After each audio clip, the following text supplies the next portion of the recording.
Assalomu alaykum akalar. Kalozlar narxi tushib ketdi. Aloqaga chiqinglar. Ana bugun biz Urgutda hammom uchun kaloz qo'yib beryapmiz. 60 ga 90 razmeda. Jiyanlarga qanday jiyan? Zo'r deb qo'y. Bunday qil. Jiyan sen zo'r deb qil. Zo'r. Qanday tezka oladimi jiyan? Qachon kiloga bittami? Bo'ldi-ga o'sha. Yaxta ikkitasini ham ko'rsatdi ikkita.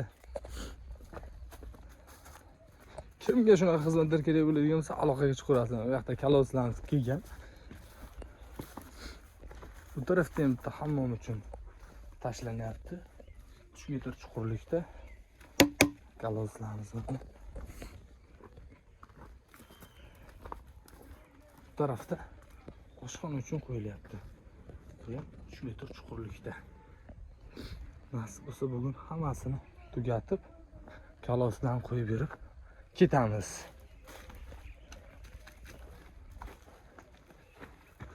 Agar kimga shunaqa xizmatlar kerak bo'ladigan bo'lsa, aloqaga chiqaverasizlar. O'zimiz olib borib, kavlab o'rnatib beramiz.